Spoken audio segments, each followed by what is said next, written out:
Good afternoon, everybody, and welcome to the King Island Ordinary Council meeting for the month of August 2025. For the record, today's date is Tuesday, the 19th of August 2025. I call the meeting to order and declare the meeting open at 4:01 p.m. Usual housekeeping applies. If you can please ensure your mobile phones are turned off or put on silent so we're not interrupted. Same with anything else that might beep or chime. Thank you. Item 1, as always, is qualified advice. Pursuant to Section 65 of the Local Government Act of the State of Tasmania 1993, qualified advice has been received to fully prepare the agenda for this afternoon. Referring you back to page 4, this is a new statement required under the just updated Council meeting regulations of 2025. I'm required to read the following. As Chair of this Council meeting, I notify all that an audio-visual recording is being made of this meeting.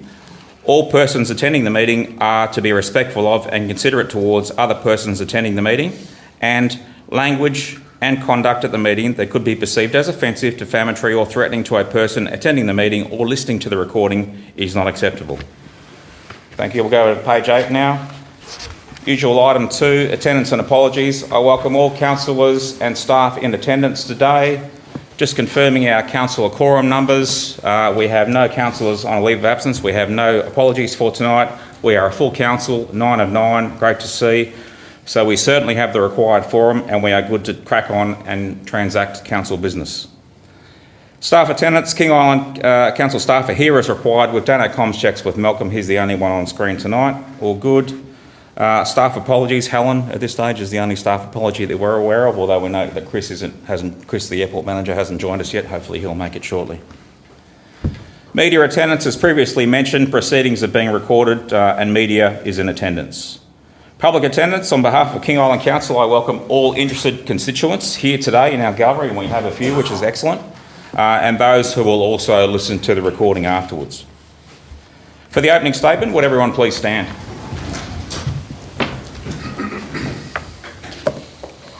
Councillors, to begin this meeting, I ask you to stand in silence to pray or reflect on our responsibilities to the people of King Island.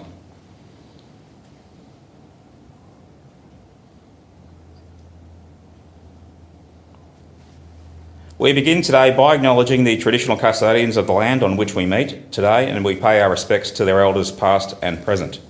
We extend that respect to Aboriginal and Torres Strait Islander peoples here today. Thank you. Please resume your seats. Firstly, and at least 6 months or so in the making, it is my very great pleasure to welcome our new King Island Council General Manager, Brian Nicholson, here today in the flesh, living and walking amongst us. Brian, welcome to King Island, welcome into the job, welcome to you and your family, Charlotte, and others, other members of your family that might be coming over to join you shortly. Brian has come across to us from New Zealand. In this case, New Zealand's loss is Australia's gain. Brian, it's great to have you with us as our new GM. Critical role. Congratulations on getting the appointment and obviously earning our trust in the first place. We wish you every success in the General Manager's role, because ultimately your success will be our success. So welcome. Thank you very much. Would you like to say anything? Thank you, Mayor Blackie. I just want to say thank you to everyone for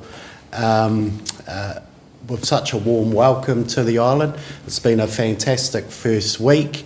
Do want to pay respect to the fact that the council here has given the confidence to me to be able to perform in this role, and I'm extremely privileged to serve this community.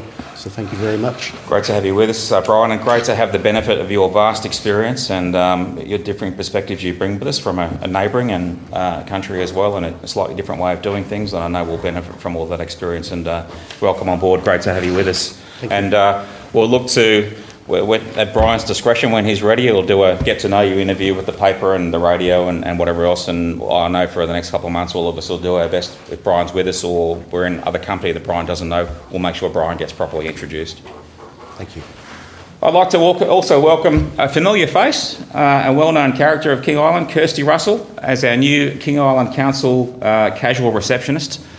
She started work with us this week, so great to have Kirsty with us. On behalf of King Island Council and all King Islanders, I'd like to wish Mrs. Margaret Perry a very happy 100th birthday. Today, the 19th of August, is her actual birthday, her 100th birthday. We celebrated their birthday on Sunday just gone because so many of her family came over for a big family reunion, several generations of family, of course. So Sunday afternoon at the CWA was a big shindig, 100th birthday celebration. Myself and the Deputy Mayor were there representing council. I saw her card from the King, which is very impressive, as well as a card from the Governor and the Governor-General and the Prime Minister and everything. So it's an incredible milestone. We all know Mrs. Margaret Perry is an incredible stalwart of King Island. So on behalf of the council and for the public record, we wish her a very happy 100th birthday today. It's an incredible milestone. And thanks for all that she has done. A life of service to not only to King Island for a great deal of her life, but also our country as a whole. So Margaret Perry, we salute you, congratulate you on 100 years of age today, and we wish you and your family every success and good health for the future.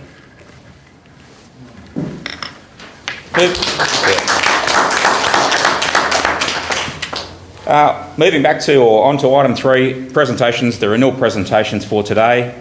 Item 4 then, contributions to the community. Still a relatively new item in our agenda, so we're still finding our feet with how we nominate and how we acknowledge contributions to the community. But tonight we have a fantastic one, and one that's long overdue. So to go on the public record today, Council would like to specifically acknowledge and salute the Curry Oval Green Team for their contribution in curating the Curry Oval by mowing, watering, spraying and fertilising this now immaculate sporting arena. Council would like to specifically acknowledge and salute Gary Strickland and his team made up of most of whom are here with us tonight: Arnie Stelmaker, Jan Van Ryswyk, John Geary and Rod McGarvey. Rod can't make it with us tonight, but Gary and the rest of the team are here. So this group spends countless volunteer hours ensuring the Oval is kept to a high standard for all users of the facility. They do an outstanding job, and it's very much appreciated by all of us, especially as the KIFA finals approach this weekend. So just before I thank the team and get up with and make them a small presentation, just a quick history on how the Green Team came about from Vernon, the Deputy Mayor. He knows where all the bodies are buried on this. I'll just quickly read this from the Deputy Mayor. A bit of a potted history on how this great team came about. But for many years, Phil Mahoney watered the Oval during summer, and when Phil was unavailable to continue, Vernon took over the job for a little while. 8 years ago, Jan Van Ryswyk took over the mowing from council. Then 7 years ago, Gary Strickland started mowing the grass, and we worked together. With Ian Allen, Jan Van Ryswyk, Arnold Stelmaker helped out when needed.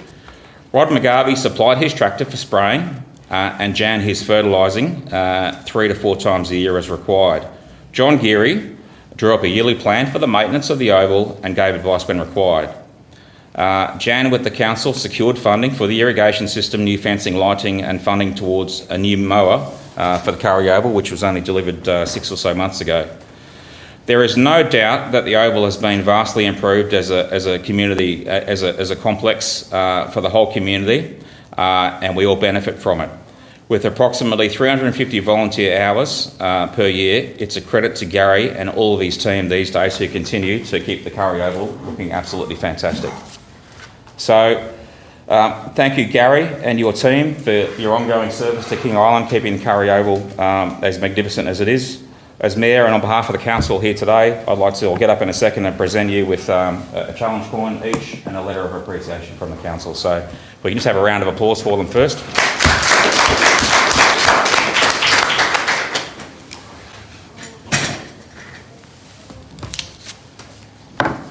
Gary, sir, thanks for a great job. Please accept the challenge coin and Council's letter of thanks. Great stuff. Arnie Stolman, congratulations to you. Please accept the challenge coin and the letter of thanks. Jan, you get another one? Outstanding.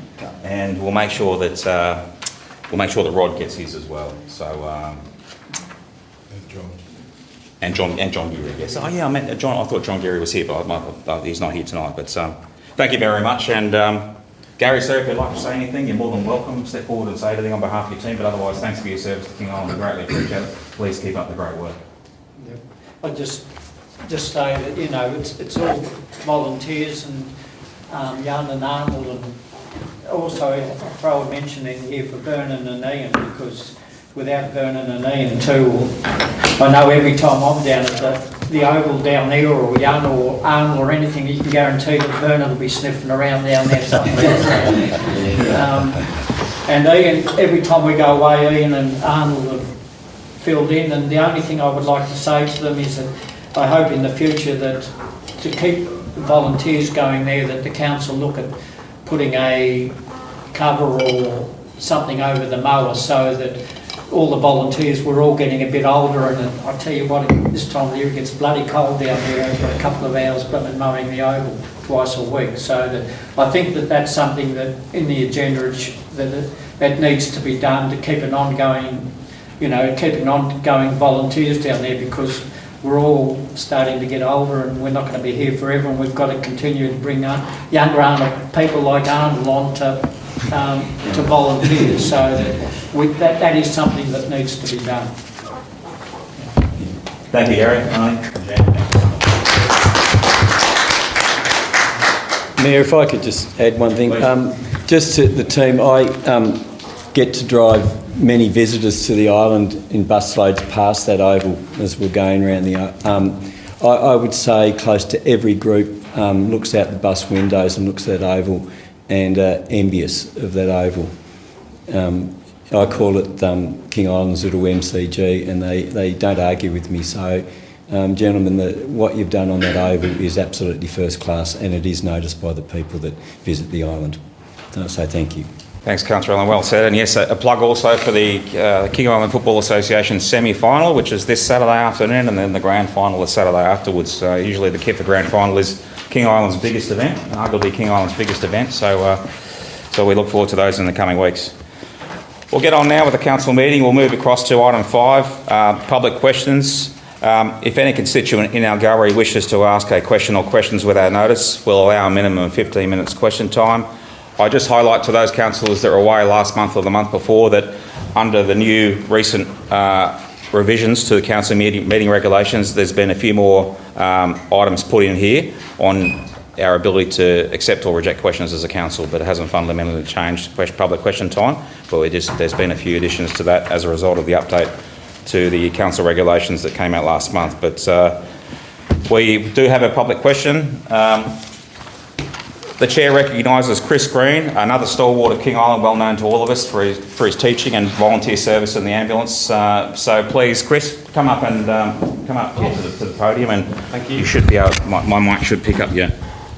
Thank you for the opportunity to ask a question. I've actually got 2 questions, which I hope is okay. Sure.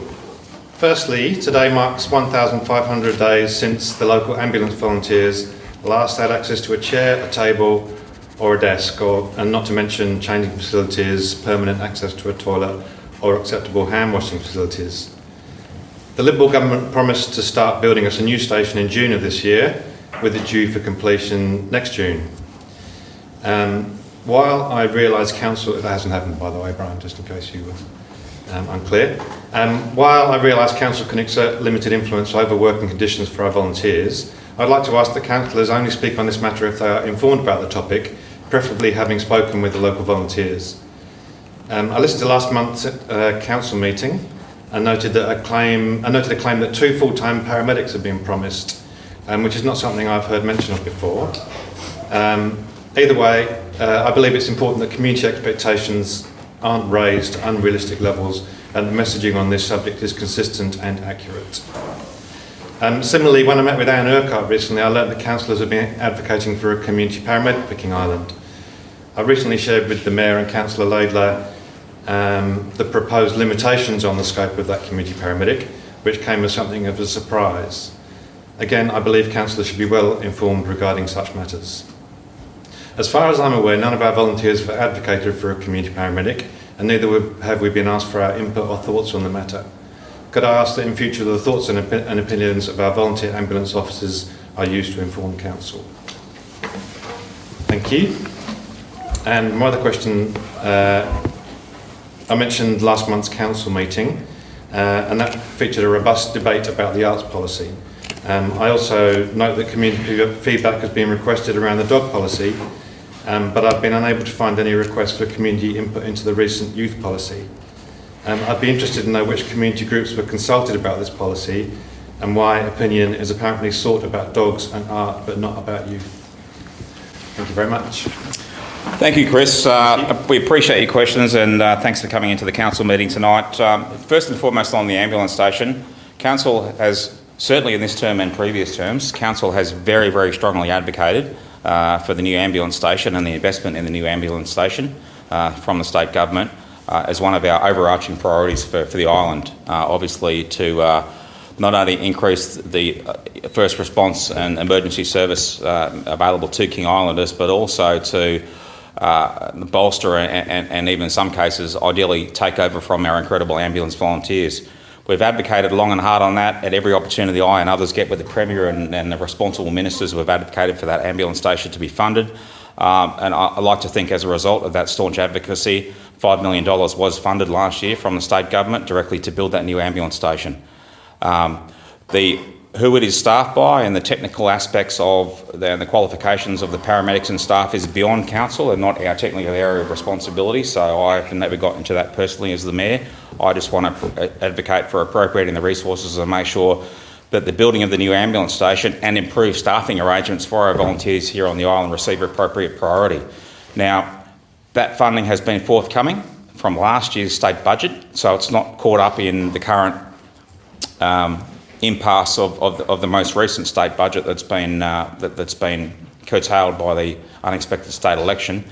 So the ambulance station is funded. Recently a team came over with a design for the ambulance station and they consulted a range of interested participants, volunteer ambulances, ourselves and others, and I'm certainly not saying their approach to public consultation was ideal, but consult us they did.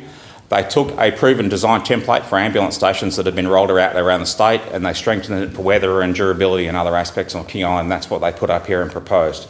The volunteer ambos and others provided advice, technical advice on tweaks that would be required to improve that design for King Island's requirements, and that feedback seemed to be received very well. That design team were then going to take away the design and finalise the design. And then once that design was finalised and signed off, they were going to go to construction tender for the station to be built. Since then, we haven't had an update to confirm the schedule and the timeline for that, given the disruption of the state election, unexpected state election, the caretaker period we've been under, etc. But we expect very, very soon that either that tender will properly be announced or the outcome of that tender to build the station here will be announced. But as soon as we receive an update, we'll make sure that Chris and his team get that update. But as far as advocacy is concerned, I certainly, and I know most council, if not all councillors, unless it was just more technical aspects, were discussed more specifically at our recent spin group, which we'll cover later in the meeting. The technical requirements from a first response and medical standpoint, and what's required by by what qualifications are required here by paramedics and others is not something that I've personally delved into. I'll leave that to you and the technical experts to justify the qualifications that are needed resident here on the island. But whatever you tell us is priority, that's what we're going to advocate like hell for to support you. So I'll certainly say that much. And any other aspects we'll take on notice. Councillor Laidlaw, please, you're welcome to contribute.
Yeah, thanks, Councillor Layla. It's good for us to know that the ambulance volunteers are still being pushed around and not treated and given the facilities they deserve. Again, as a council, we'll continue to advocate and assist where we can on that front.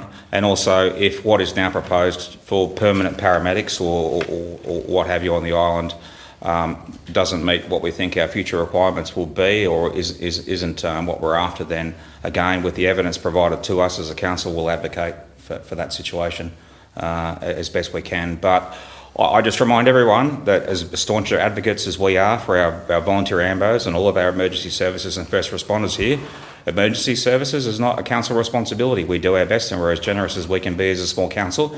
But there is a very large number of professionals up on that hill who are primarily responsible for delivering the state health system and practitioners for the state health system. They need to step up as well and help us all as a team improve the situation overall for King Island. If the council is having to step in on some of these issues, then clearly certain government departments or our state system is failing us.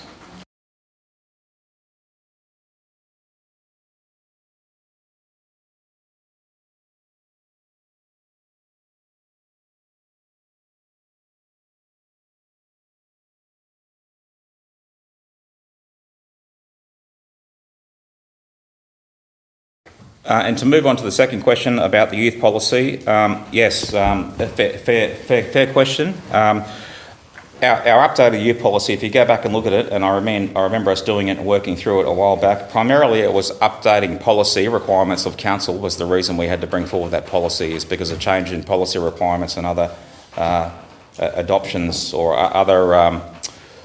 other supervisory requirements and other mandated requirements that were relatively new that were put on all councils in the state, and we had to update our policy in accordance with those new mandated requirements. That's what drove that policy update primarily. Whether consultation, community consultation should have been conducted or more of it should have been conducted could well be fair criticism. If it's something we'll have another look at, but like all of our policies, when required, we consider them to be living documents and we'll look to update them or amend them accordingly. Or if our policies that are delivered at the time with the best intentions and with the available information at the time, if our policies fall short or don't work for us as a council, of course we'll go back and amend them and change them and improve them. So there's always that guarantee as well. But I remember at the time, for whatever reason, and perhaps one of the councillors can enlighten me, that there was no specific requirement for us to, and we didn't think it necessary at the time to go out and conduct public consultation on our youth policy, because it was policy from higher up that was cascaded down onto us and mandated on us, and it was more of a case of that than specific programs and other things that we were looking to implement in the community. Did we consult the youth? I'm just trying to think back on. We'll take this on notice and we'll get back to you and we'll confirm as well. But I think for the reasons I've broadly explained are the reasons why I don't believe we went out for any public consultation on this issue. But if that's a shortcoming and it's now something with developments in this space and the policy has been live for a little while and we maybe consider it necessary to go back and review it again, we could do that, or we can certainly consider doing that. So I'll take the question on notice, Chris, and we'll get back to you formally on the matter, but thanks for your questions. Faye, any questions from you, Matt? No. Okay, good, thank you. I'll move on to item 6, declaration of interests. Are there any for the ordinary agenda tonight? No, thank you, move on. Over the page. Item 7, questions without notice from a councillor. Does any councillor have a question without notice? Councillor Layla, open the batting.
Yeah, some recent work has been undertaken based on the customer service requests that were put in and the excellent robust feedback we received from the person who put that in.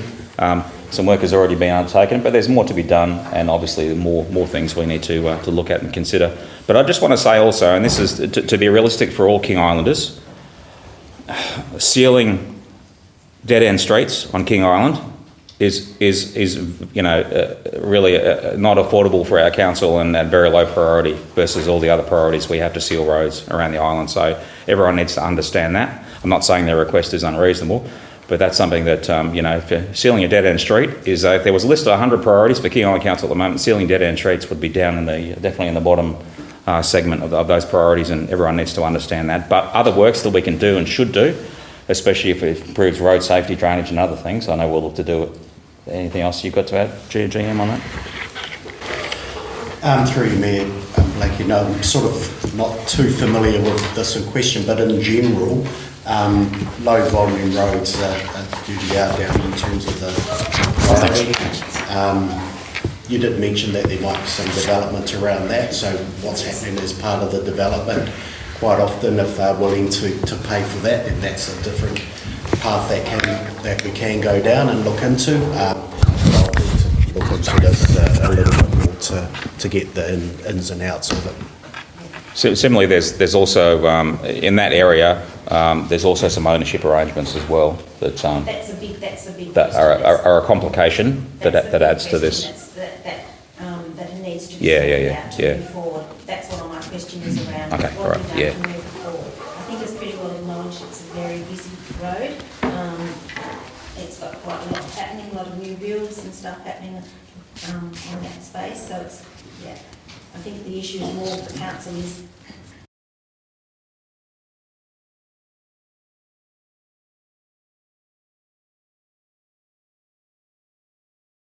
Yes, good question and noted. We'll take the rest of that on notice. Your second question, Councillor Layla, please.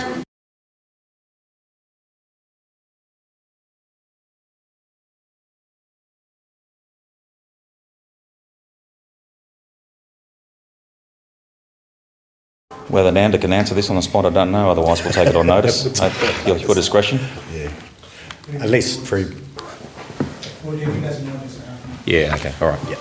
Thanks, Councillor Layla. Yes, as we know, again, King Island is very harsh on signage. Much to our consternation, a lot of signage each year is blown away or blown over or fades terribly under the UV.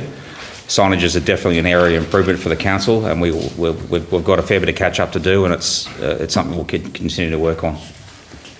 Third question, Councillor Layla.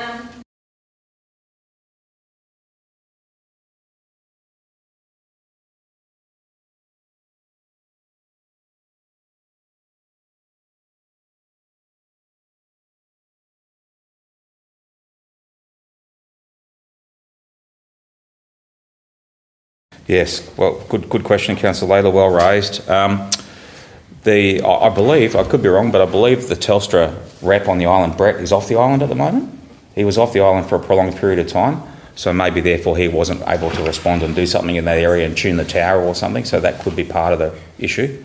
But you're right, it's a concerning shortcoming if triple O calls can't be made.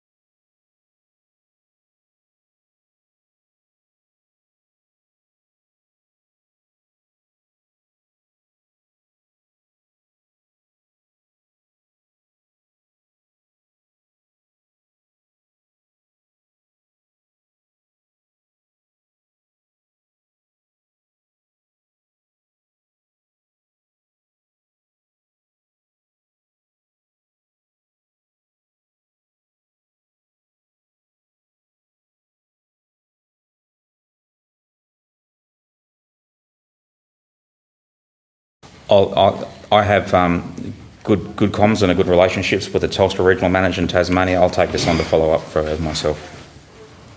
So, especially given we were disproportionate contributors to our recent $10 million Telstra upgrade, of which we chipped in nearly $1 million. We've got skin in this game. And if areas where we thought were significantly improved aren't improved, or there are areas in the coverage that are failing us now, we've got to get onto it straight away.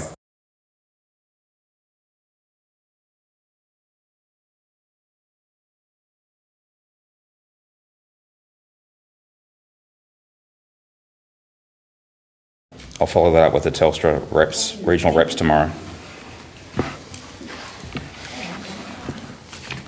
Thank you, Councillor Laidlaw. Other questions without notice? Councillor Allen. Yeah, thanks, Mayor. I was just looking through the minutes, and there used to be a section called motions on notice or notices on motion or something like that. Is that just we don't have any this week? Yep, no worries. Thank you. Any more questions then from councillors? No? Thank you. We'll move on to item 8. Item 8 is confirmation of the previous minutes. Our last ordinary council meeting was held back on the 22nd of July. Those minutes have been distributed and made available. If councillors are happy, would somebody like to move that the previous minutes be received and accepted? Deputy Mayor has moved. Do I have a seconder? Councillor Healy has seconded. All those in favour? Councillor Allen, you with us? Carried unanimously. Over the page. Item 9. Mayor's Diary for last month, July. Certainly the highlight for me, or all of us, I know I speak on behalf of all of us on this, the highlight for last month was the official opening of our new hub facility. It was a fantastic day of celebration of Thanksgiving on King Island. It was a big event. It was very well attended. Everyone came out to have a look at the hub one way or another, which is great.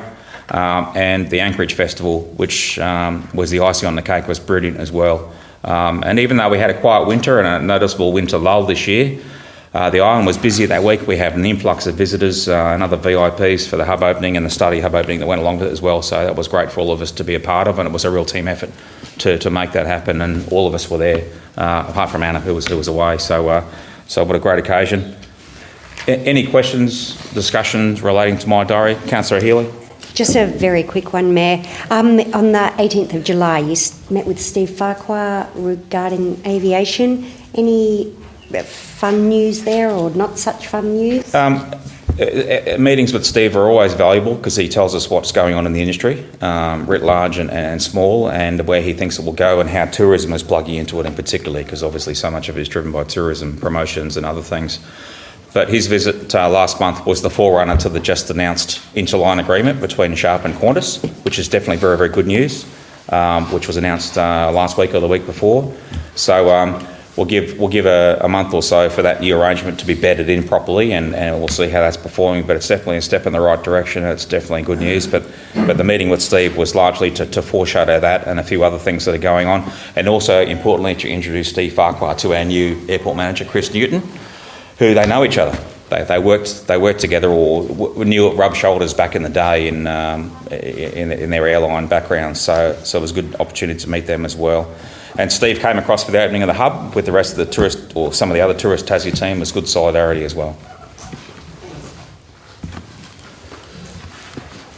No more questions. Would somebody like to move the Mayor's Diary for July be received and noted? Councillor Green has moved. Councillor Ira Cook has seconded. All those in favour? Carried unanimously. Across to item 10 is the Community and Cultural Report for July. It's been slightly renamed. We'll just note that. Just there on page 17, I'll just note, we mentioned it before, that the SPIN meeting was held at the end of last month. It's a very important forum for King Island that involves a whole range of stuff. We attempt to coordinate as a council, and a whole lot of technical expertise comes into that group. But either Taylor and or Councillor Laidlaw, if you wish to add anything on that, yeah, it's at your discretion too. Councillor Laidlaw first.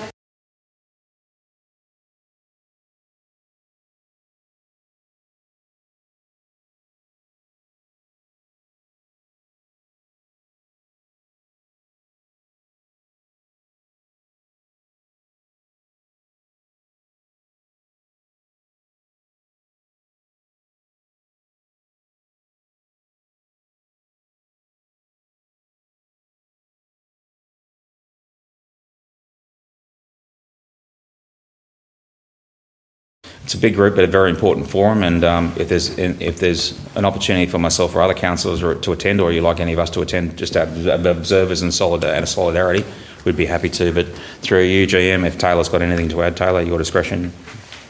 Nothing to add, Mayor. Thank you. Our next meeting is the 3rd of September, so it's coming right up. All right. Councillor Allen was first. Councillor Allen. Yeah, Mayor, I'd just like to foreshadow some motions based on what I've heard today. And the motions I'd like to move go like this. That Council reconsider their position advocating for an island-based paramedic and to consult on this matter with the Volunteer Ambulance Group and the SPIN Group. Second motion, that the Council seek to negotiate interim amenities for our volunteer ambulance officers. And motion 3, that Council lobby the State Government seeking to hasten the building of the ambulance station. So you're foreshadowing those? I could either foreshadow them or I could move them now. I don't mind either. I mean, it's always at your discretion to do either, but the thing is, and I'm not saying, they're definitely worthy motions, but we haven't had time to investigate any of this properly yet, and we're not privy to a lot of the technical aspects because it's not our area of responsibility. I would think we need to get across and understand that first before we tee off and take a stand. That, and also know where and how we can properly advocate and where we can apply our influence because, it's... But again, at your discretion to do so. I take note of that. I would wish to then move these motions, please. All right, so what's the first motion you'd like to move? That Council reconsider their position advocating for an island-based paramedic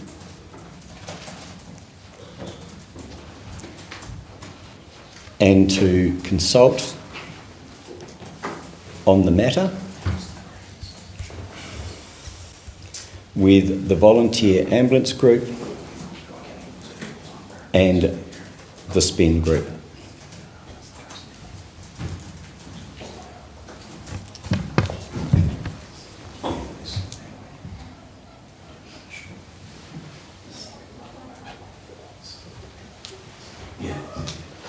All right, we'll just tidy out the wording, Councillor Allen. We'll just make sure you're happy with the wording before I call for a seconder. All right. No wrong. I want to call this motion. We'll number them. We'll number them as required afterwards. But We can just go one at a time if that's all right. So moved by Councillor Allen. The Council reconsider their position advocating for an island-based paramedic and to consult on the matter with the Volunteer Ambulance Group and the SPIN Group. Okay, happy with that wording? Yes, thank you. Okay, do I have a seconder for that motion? Councillor Laidler has seconded. Councillor Allen, back to you to talk to the motion. Thanks, Mayor. I think it's always critical to consult the key stakeholders in any issue. And I know I've seen the merits of having an island-based paramedic on here, but I also know that I really haven't sat down and listened to the Volunteer Ambulance Group to truly understand the impacts on them and whether they see merit. I think it's just a key part of the consultation that I know myself that I haven't done, and based on what Chris Green has said today, it doesn't appear that Council has made any official representation to that group. It's a key part of the consultation, and I think it's a strength in any council if we listen and we reconsider our positions to get the best for our community. Thank you, Councillor Allen. Councillor Laidler? Sorry. I'll go with Councillor Laidler. You're speaking in support of the motion.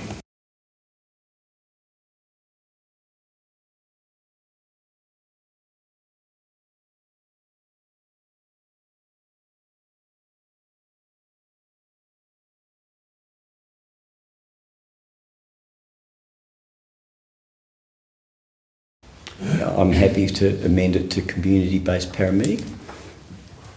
Happy to accept that amendment? Okay. Just before I go to Councillor Healy, again, certainly from the Mayor's standpoint, and I've had the ear of the Premier and others on this, Minister Alex and others on this at all times, I've never really got into the technical aspects of what our technical requirements here are, nor is it my area of expertise or whatever else. But previously, from a council perspective, and certainly from my horse's mouth, is we've advocated for 2 full-time paramedics to be permanently based here on King Island. You always want 2 for redundancy, because 1 is none and 2 is 1, when one of them has to go away for recalls or course or leave or whatever else. And those 2 full-time paramedics are then ably backed up by our incredible AMBO volunteers, rather than just having the AMBO volunteers at the moment carry the whole can themselves with no professionals here. But we never delved into what the job-specific professional requirements of those full-time paramedics would be, and nor is there really an area of our responsibility or a technical area where we have expertise in. So I stayed out of that altogether. But it appears at the moment, from the latest report, is they're trying to undercut or lowball us on what we think the ideal requirement is here for King Island's future growth and for our emergency services requirement with a growing population. And obviously that's what we want to try and improve and have another crack at advocacy when we've got that confirmed and sorted out. Hopefully in the meantime that the responsible departments might actually do this for us and not have asked to weigh in. But we live in hope, don't we? Councillor Labour.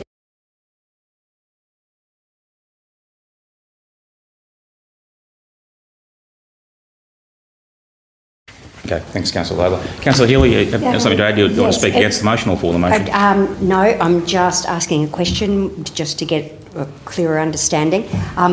We endorse the sentiment, obviously. I'm wondering if we're reconsidering our position, or are we reconsidering a position of council, or are we simply saying, yes, we would like to be more consultative to find out what they actually want? I'm wondering if we're reconsidering our position. Councillor Healy's point is a good one, and I appreciate Councillor Allen's put up a well-intentioned thing, but reconsider our position. The situation has changed, without us really knowing about it or being privy to it, and therefore the previous position we had has just kind of become obsolete for that reason. So yes, I guess I'm sorry I'm beating about the bush there, and you're right. It's the circumstances have changed before we have even had a chance to reconsider our position or take a different position, obviously. Having heard the questions with notice, perhaps the council needs to create an opinion on this in consultation with the parties that Ian has mentioned, rather than reconsidering a position which isn't actually our position or a declared position in the first instance. GM? Sorry, I just got through you, Mayor, just a procedural matter in terms of maybe it might be just my lack of understanding. So we're still talking to the report, Taylor's report here. Can I just confirm that? So has these motions been put up in regards to this report? This specific motion is a subset of our spin group, and one of the main advocacy points coming out of our spin group. So it is So I guess the question, relevant to this report. Right, I guess that's what I'm asking, is the relevancy to an information report where the resolutions may not tie directly in with the actual report that's in front of us. So my experience, and admittedly it is from another council, is that it needs to be directly related to the report, and it might be the wording something more specific or broad around the spin group, but a motion that is quite different to what we're actually got in front of us is, in my view, probably, and I'll maybe look at our governance manager as well, Leah, for some advice, but it does seem quite different to what's been presented, even though it is related to the spin group itself. There's nothing in the report talking about the ambulance. The point is reasonable, and as chair, I've accepted it because it is a legitimate subset as part of this report, and it also won't be covered in any other report that we'll have before council today. So I'm allowing it to proceed on those grounds. Okay. Any other councillor wishes to talk to the motion? Otherwise, Councillor Allen, goes back to you to close. Yeah, thanks. Just in response to Councillor Healy, don't know if I fully understand what you said, but just what it seeks to achieve, reconsider is, you could say we don't have a position, so we're reconsidering of not having a position, then we have a position on it. Got the pedantics? So we were having a little bit of a pedantics game with it. So when you reconsider position, you end up in the day answering the question is, what's our position?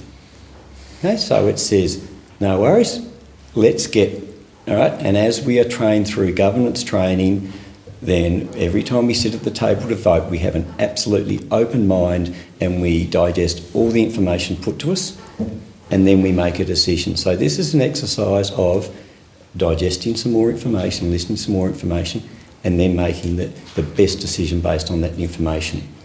All right? So just rather than probably for this one, look at what we seek to achieve. We seek to achieve to listen to these key stakeholders and then end up with a position, because we are the key group on King Island that will lobby for this. We are the key group that will lobby for this, and so we listen to all the information and then we get the best position for our community on that. So we do have to, as Mayor said, there are changing circumstances and we do need to pivot. Thank you, Councillor Allen. We'll now go to a vote on that specific motion. So I'll first of all call for all those in favour of that motion. Just count the numbers, Leah. Councillor Allen, myself, Councillor Rowan Cook, Councillor Bowden, Councillor Layla. Thank you. All those against? Councillor Healy, Councillor Green, Deputy Mayor, Councillor Cook. So how does that sit with the numbers? Is that 4 and 4? 4 and 5. 4 and 5.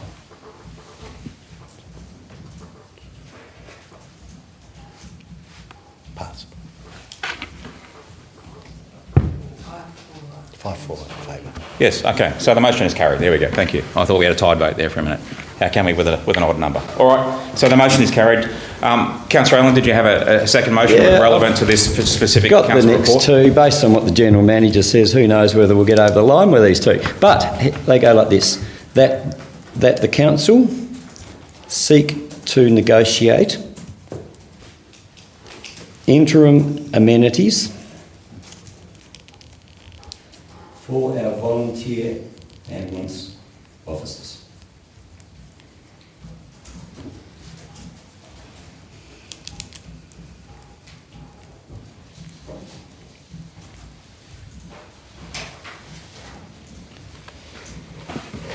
All right, so the motion is the council seek to negotiate interim amenities for our volunteer ambulance officers. So you happy with the wording, Councillor Allen? Thank you, Mayor. Do I have a seconder for that?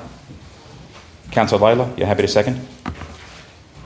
All right, Councillor Layla seconded. Back to you, Councillor Allen, to talk to that. Yeah, thanks. Was it 1,500 days? Yeah, wow. And I dare say you've been trying for a long period of time and hit brick walls and empty promises. Yeah. This is just a matter of us helping a group in the community. The Mayor, the General Manager will have contacts and they will open doors and get heard, hopefully. So this is just seeking to assist our volunteer ambulance officers. I don't think we're going to... I'm not going to drive up the hospital hill and see that ambulance station built in the next couple of weeks. So I'd just like to see something put place, and these are solvable problems. Thank you.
Thank you, Councillor Bowden. Look, I'll speak against this motion as well, and I'll be voting against it, not because I don't appreciate in the slightest what our great volunteer ambos do, and not that they don't deserve good digs and whatever else.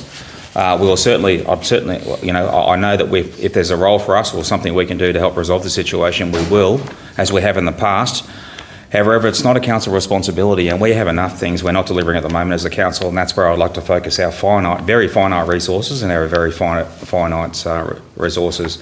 We're on the cusp of, we've won a major battle with the new ambulance station being funded, and we'll have won the war when that's delivered. And other technical areas of responsibility need to be resolved by the responsible government department, state government departments first and foremost, not the council. If there's a role for us to play, or someone wants a bit of real estate that we've got that we can help and provide and give off, I know we would, but I don't see it as our problem to solve. We've got enough problems as a council to solve. We need to be very, very wary of mindful of our core business and our budgetary responsibilities and everything else we've got on our plate. So I'll be voting against it for that reason. But otherwise, I'll be the number one advocate for the ambulance service here and for the new station, whatever they need. Once I've got the evidence in front of me, no problems.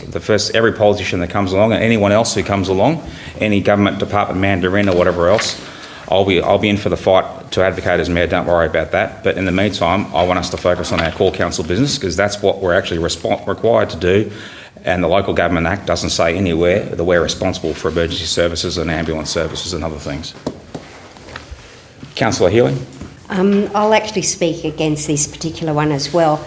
Undoubtedly, I totally endorse the sentiment. I think it's a well and truly worthwhile thing. I think this particular sentence as it was written lacks the in consultation with, and it just is a little bit way too harsh. I think with a bit of malleabiling, we could make it a lot better. Councillor Deputy Mayor. I've been down and checked out the ambulance station where it is at the moment. I believe that the women get changed on one side, the men get changed on the other side of the ambulance, they can go in the toilets if it's the discretion of the sergeant. And this has been the problem for quite a while, Chris. This is what it's all about. All right, any more contributions to the debate? Mindful, Councillor Laidley, you've already spoken, but okay, all right. Oh, sorry, you haven't. Yeah, you haven't. Sorry, go ahead.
All right, thank you, Councillor Laidley. Councillor Allen, Yeah, would you like to close? Yeah, right to reply.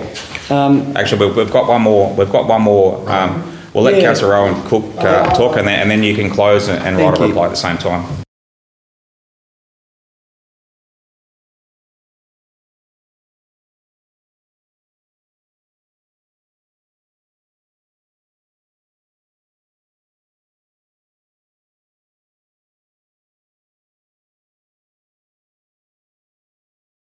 Thank you, Councillor Cook. Councillor Allen, yours to write a reply, and if you close at the same time, in the interest of keeping the meeting going, that would be absolutely, Mayor. Thank you. I would 1,000% agree with Councillor Bowden and Mayor Blackie if I'd moved a motion that said that the King Island Council should take over 100% management of the ambulance service on King Island.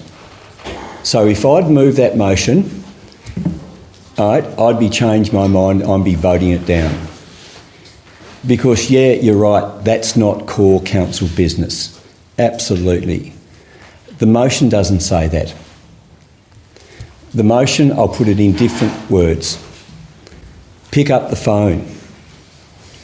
Pick up the phone and say, hi, I'm the General Manager, I'm the Mayor, we have a problem on King Island, and our council's moved a motion that we would like you to do something about solving this problem on King Island for these people. It is a pick up the phone, because when you're in position as General Manager and Mayor, you get the hotline to some of these people. It's what goes with the territory and the title.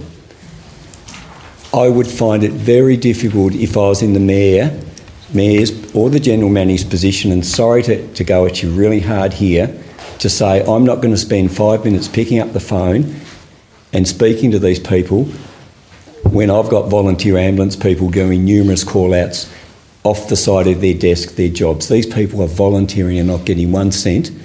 Right? I'd feel guilty if I couldn't be prepared to pick up the phone and just do a little bit of overtime on their behalf. Thank you, Councillor Allen. All right, we'll now go to a vote on this motion. So first of all, I'll call for all those voting for the motion. Councillor Owen Cook, Councillor Layla, Councillor Bowden, Councillor Ira Cook, Deputy Mayor, Councillor Green and Councillor Allen. Thank you. All those against? Councillor Healy, myself. Councillor Bowden, you voted? I'm a bit confused about what you've voted. We've just. I mean to vote with you against it. So. Okay, all right. So we'll confirm that. So we'll just all those voting for the motion, please, hands in the air again. For, yeah. Councillor Owen Cook, Councillor Layla, Councillor Ira Cook, Deputy Mayor, Councillor Green, and Councillor Allen. All those voting against the motion. Councillor Bowden, myself, Councillor Healy. Okay, so 2 against, 1 abstention. So by my count, the motion is carried. We'll just confirm those numbers on the scoreboard.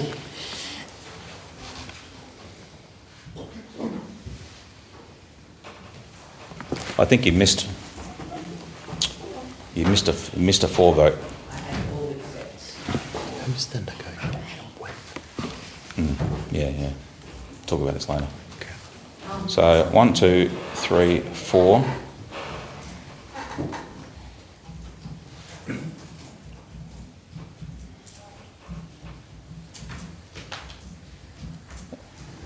Councillor myself, Councillor Bowden, Councillor Healy abstained, so we have 3 no votes and we have the rest 4 votes. So the motion is carried. There you go. Thank you. We'll move on. Councillor Allen, did you have a third? Thanks, Mayor, and thanks to everyone for tolerating this delay. That Council, thanks Leah, lobby the state government seeking to hasten the promised building of the ambulance station.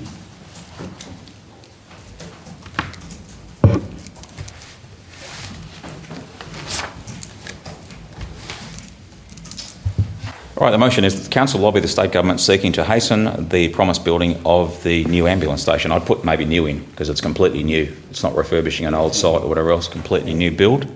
Next to the hospital complex, and it's currently a greenfield site. So happy with that wording, Councillor Allen? Yeah, thanks. Seconder? Do I have a seconder? Councillor Healy has seconded. Thank you, Councillor Healy. Councillor Allen, back to you to talk. Look, I'll really be brief because if you just listen to the sentiment of what I've said before, it's a motion to support our volunteer ambulance officers here. Okay. I'll certainly support this one because that's what I've been doing since the day I was elected and what I'll continue to do until we cut the ribbon on that new beast of a facility, sometime hopefully early next year. Anyone else wish to contribute to this debate, for or against? Okay, we'll go to the vote. All those in favour for the motion? Right, this one is carried unanimously. Thank you. We'll return back now, everyone, please, to the item 10, Community and Culture Report. I'll just bring everyone's attention to the Call of the Strait exhibition. Sounds very, very exciting, which will open on the 6th of September, not that far away, and clearly involves a lot of good collaboration between King and Flinders Island. So it's nice to be working with Flinders Island in this space. Councillor Healy, do you have something to add? And this is also very, very quick. Asking members of the community to actually submit historical and creative works that will be included in this exhibition. It's not purely artistic works, it's historical works. So get involved, people, is what I'm saying. Thank you, Councillor Healy. Councillor Layla.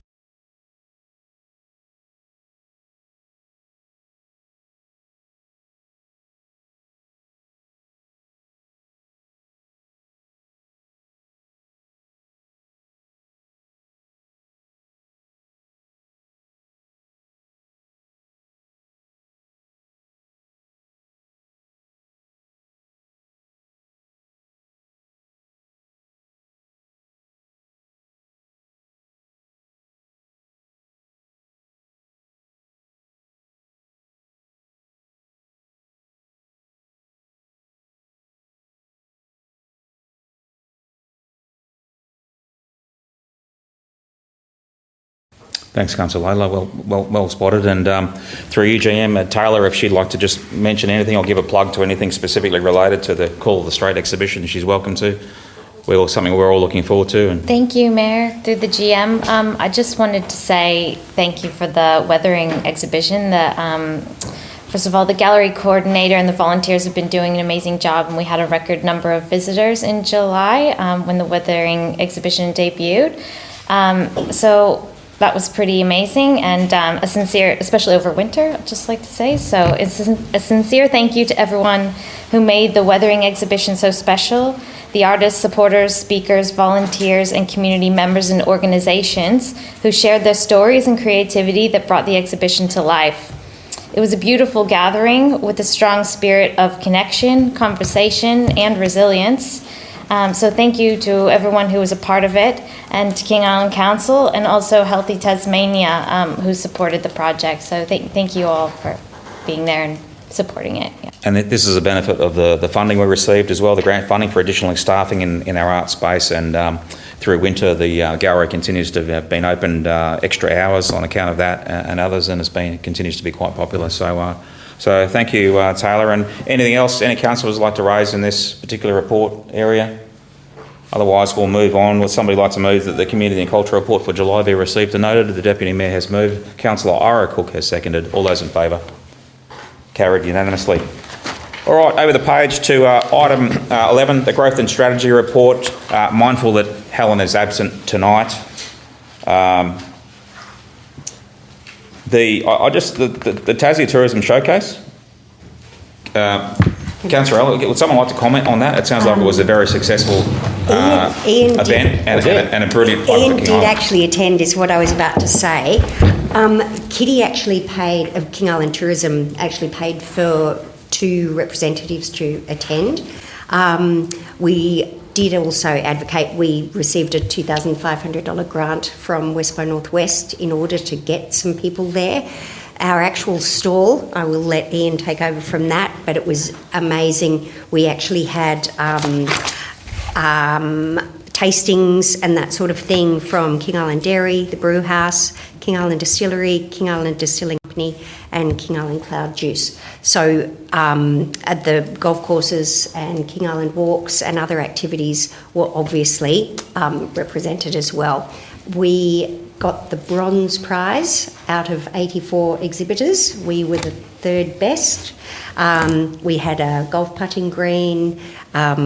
Yes, it was amazingly well represented, and we presented ourselves very well. Yeah, thanks, Councillor Healy. Yes, directly and indirectly, I got very good feedback on our stand as well. So well done to you, Councillor Allen, everyone involved. Councillor Allen, anything to add? Oh, look, I won't add anything to the description because Councillor Healy's got it spot on, but it can tell you one of the frequent thing of high interest, people coming over and having cheese tastings. Right? People were delighted that the cheese factory's open, and that was a common theme. And the other common question was, how do we get to King Island? All right? And they were people from Hobart, and a lot of the answers were, see if you can combine it with a trip to Victoria or Melbourne, or, it'd be really nice to go to Northwest Tassie and have a look around that and do a side trip to King Island. Then what about direct flights from Hobart? So from the people there, admittedly it was down in Hobart, there is interest in direct flights from Hobart. So they're, further down the track we've had them. Anecdotal evidence that there's interest from those people there. There's a market that we're missing out on in Hobart because of that link. Thanks, Councillor Allen. Yes, excellent. We'll keep working on that front and see what we can do.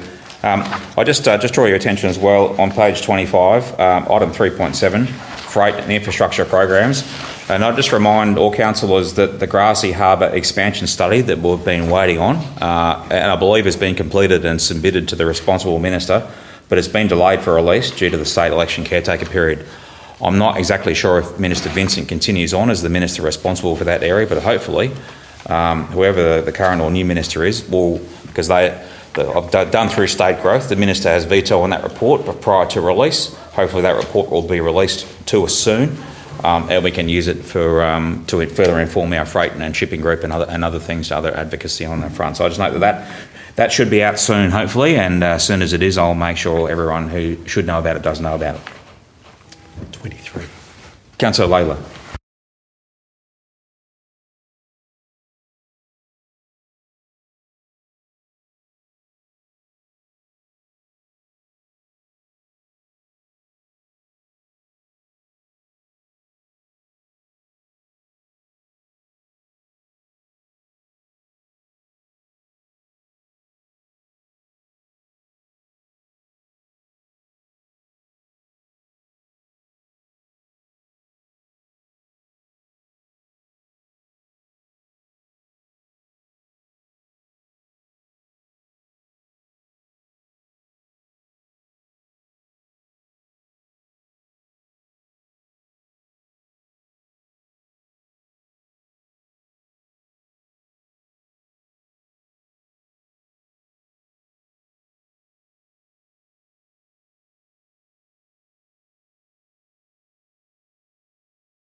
Okay, thank you, Councillor Layla. Anything else from Councillor Ira Cook?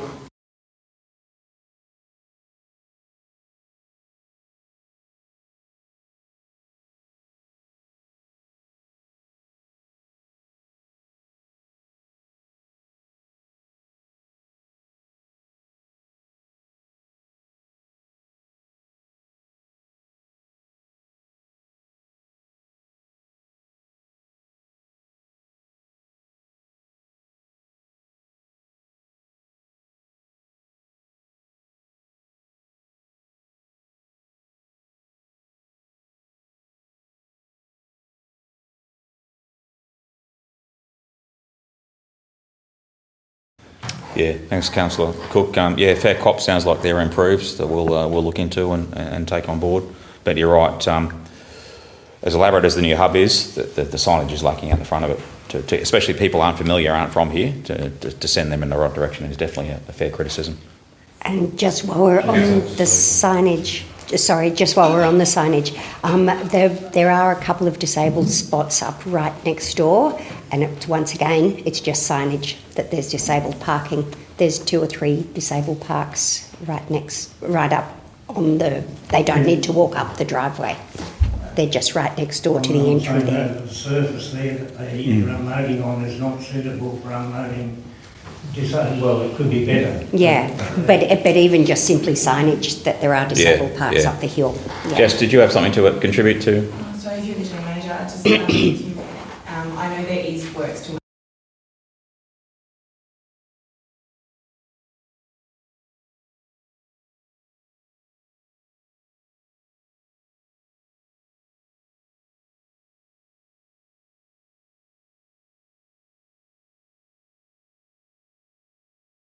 The signage is still, there was a grant for that, so we're still going to look at that. Mr Mayor, I might add that the driveway will be sealed when the weather's good. Okay. Yeah. We have the answers. Yeah, as we always expected, this new facility, there was going to be a few teething and a few running issues, and it's good we're picking these up earlier and a few improves that hopefully will deliver in time for what should hopefully be a very, very popular and busy spring and summer. Councillor Labour.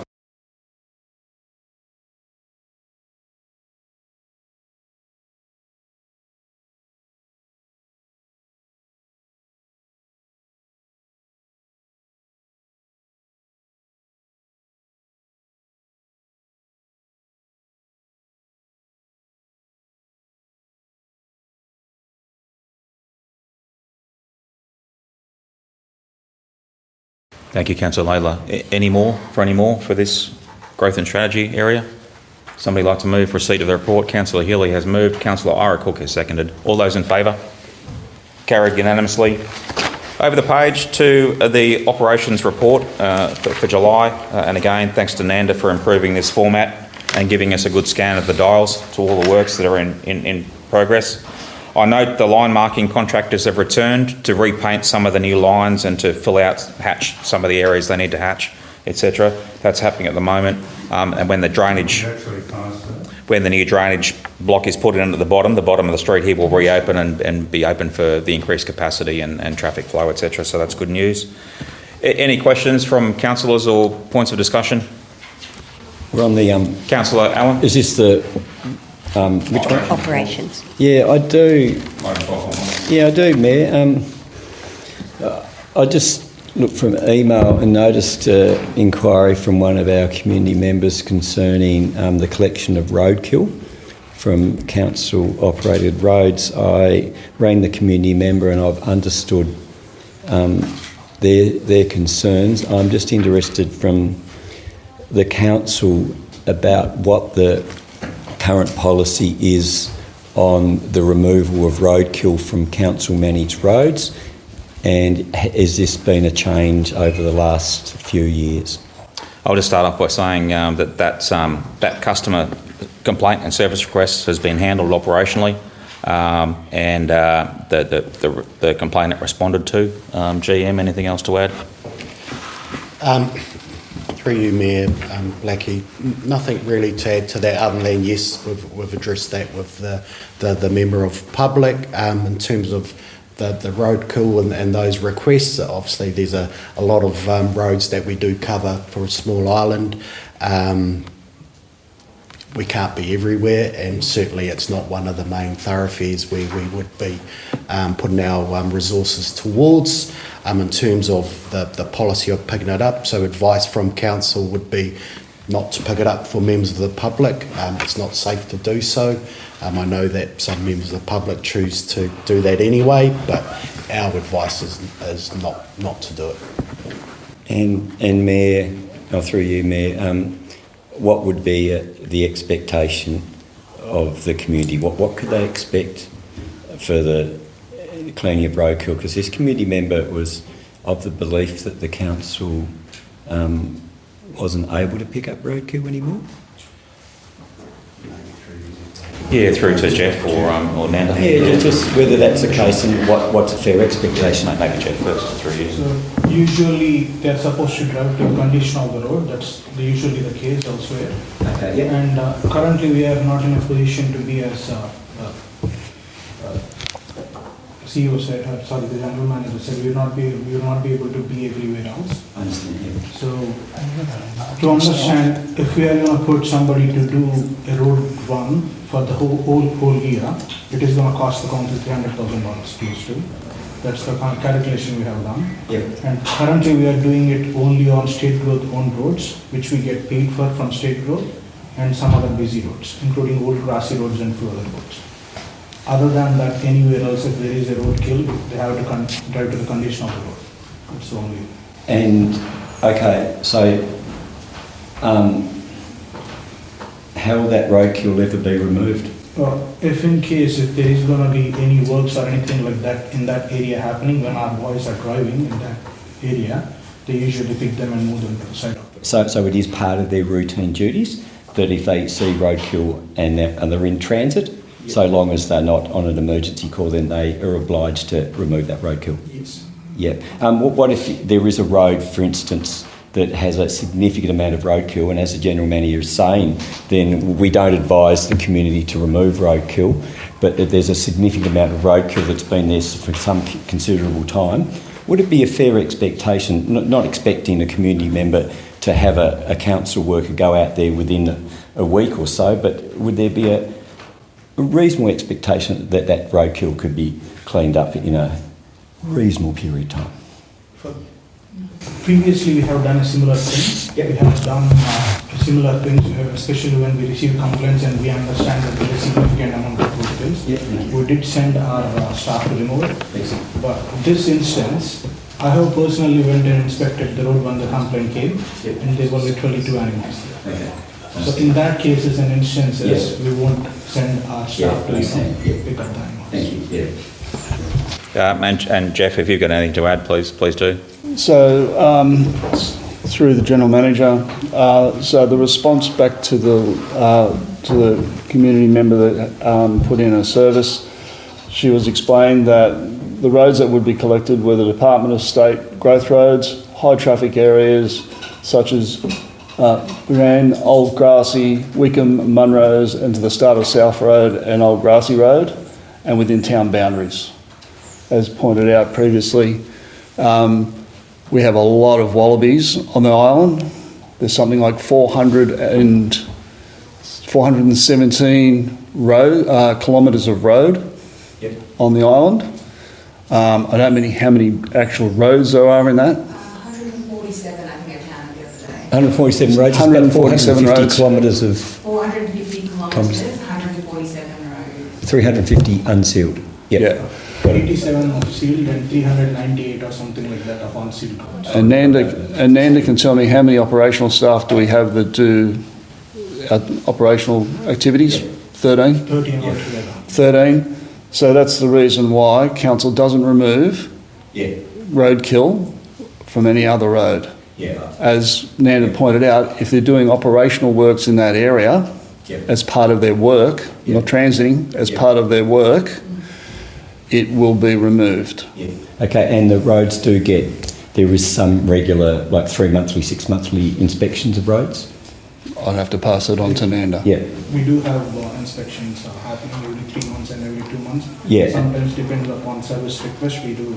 Yeah, and just routine inspections of those, the assets. So, you know, and that could be the time that saying, look, if there's a vehicle going down there, then, you know, if there's a plethora of roadkill, We then don't usually do that on routine inspections. Oh, right. We don't usually do that. So if the operational team is working on a road, some type of road for some reason, and they witness roadkill on that road, they will remove it. But if they're travelling from point A to B, they won't stop at every roadkill to remove it.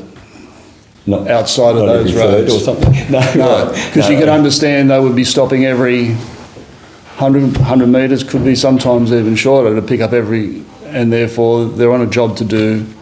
I do understand that, but then there is the road hazard itself as well. Yeah. So, you know, like I cycle and, you know, it's my death wish if I hit roadkill on a bike. Just to give you another stat, 800,000 wallabies on King Island, density of 800 per square kilometre, and a ratio of 500 wallabies to every person on King Island. So I'll match your road.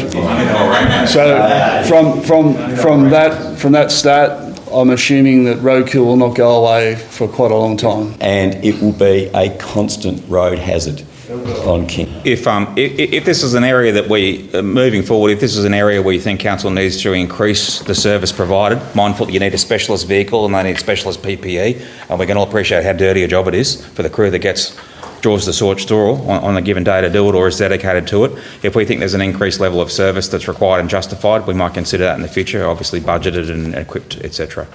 But in the meantime, we can only do what we can do and we have to prioritise accordingly. Councillor Allen. Thanks, Mayor. Just one question on page 26. A skeletal shade structure. I'm trying to picture it. What's a skeletal shade structure look like? A skeleton? So it does look like a skeleton. It doesn't have an actual shape, but it has just a frame which looks like a shade. So considering that it is going to be installed under the pine trees, if you are going to put a normal shade, it's going to, all this waste is going to pile up on top of it.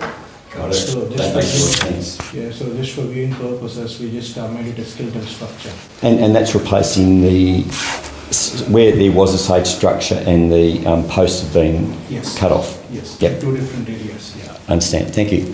Councillor Labour, over to you. Just to say, it's nice to see the work of the DDA stuff happening. And a question around if you've heard anything about the narrative play. Yeah, well, again, we hear anything on that front? Rumours, Evan, we'll let you know. Any final questions then for this report, Councillor Bowden, sir?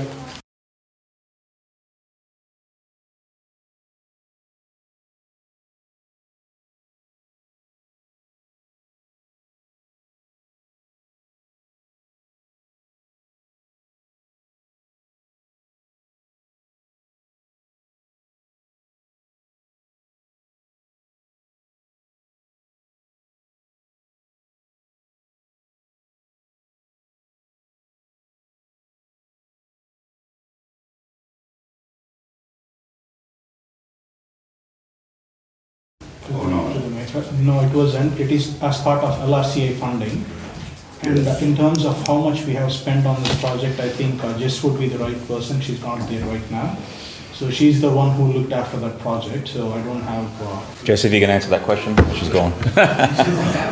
We'll talk about that, or maybe we can raise that at the upcoming workshop and confirm, but... Thank you, because some of the works that were planned are quite urgent, I think.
I think Councillor Bowden, because of the complexities of the museum and the ownership and responsibility arrangements and whatever else, perhaps we can better discuss this in a workshop in the interest of time and moving forward.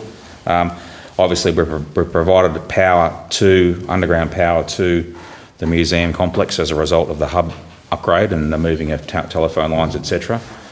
So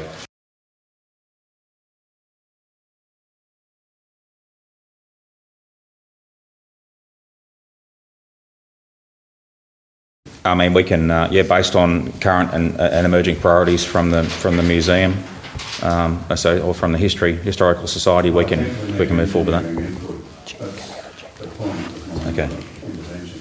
Jess, did you have anything to add? Did you pick up on the end of that argument, just talking about? Sorry, an argument debate.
All right. So, in the interest of keeping things going, any other contributions to this specific report, Deputy Mayor? Did you have something, or are you happy to move? Okay, you're happy to move for receipt of the operations report? Okay, Deputy Mayor's moved. Councillor Iracook has seconded. All those in favour? We're just passing this report. Thank you. Carried unanimously. Across to item 13.1, the financial report for the month of July. We might just dissect and resolve this report, then we might maybe have a quick 5-minute adjournment and a leg stretch, and then get back into the back end of the meeting. So item 13.1, financial report for the month of July. Mindful, it's the first month of our current new financial year, financial 25-26. It appears, based on the key issues there, that we're off to a pretty good start in the new financial year. We'll take that as the good news for the month. At Malcolm's discretion, if he'd like to quickly give us key takeaways or way tops, or otherwise we'll just go into questions and discussion from councillors. Thanks, Mr. Mayor. Just a couple of, just some context.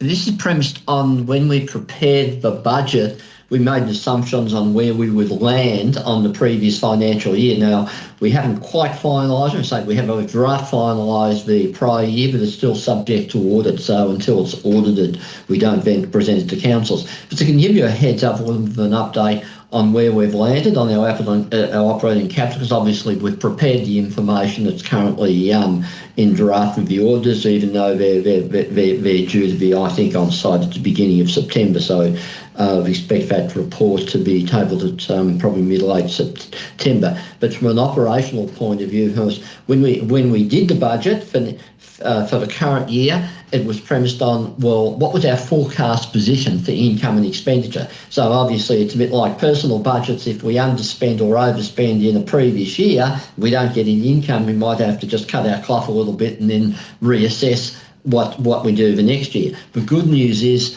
in terms of the operational position, we've come in pretty much to where we expected to be in the forecast actual. So we did get a little bit of extra income, 200 to 300,000. We had a bit of corresponding overspend. So overall, we're pretty much on line to where we expected from an operational point of view, which is a good news story. Again, this is just anecdotal in terms of the last year, because what we'll probably do is there'll be some carry forwards, particularly in relation to the capital. Our capital was underspent by about 800,000, but that's because of where we estimated that capital would be last year, and there'll be some carry forwards. That is, the capital projects don't finish on the end of the financial year, 30 June. Of course, they just continue their complete. So any delays to projects, not delays, but in terms of estimates of where we expect we'd spend, they're likely to be carried forward, and we'll be spending that money in the new year. So we'll know a definitive position on that where we can update our budget. So we'll be having, if you like, for want of a better word, an amended budget, which will just include some carry forwards and adjustments from the prior year. So the good news is we're on track, and even though we can't report the year-end June position from last financial years, but operationally, give or take, that was pretty much on where we expected to be the forecast actual. So in terms of the July result, as you alluded to, Mr. Mayor, very much we're very much on track. We did receive 50% of the financial assistance grants in advance last year. We received almost 100% of those financial assistance grants, but this is a federal government directive to all the 550 councils across the country that actually that they determined that they're going to pay that financial assistance grants in advance. In our case, that's an extra $1.2 million. Now, we don't budget for that. We expect it might happen. It's happened for a number of years now. As I said, previous year it was 100%, so it was circa $2.3 million we received in advance. This year we've received 1.2 in advance, and we quarantine that money. That money is obviously to be spent, even though we received it last year. It's to be spent in the current year. Overall, in terms of the summary position on the July results, you'll see the reports. As you said, Mr. Mayor, we're tracking very well, very early days at this stage, but our expenditure generally, we've got our income a little bit down in some cases, but our expenditure is down as well. So we're tracking, even though very early days at this stage, and generally favourable to budget. Thanks, Mr. Mayor. from a CFO, very conservatively put, as always. We'll definitely take that as good news. We're off to a good start for the financial year. Thank you, Malcolm. Any questions or discussion points from councillors? Councillor Iracook.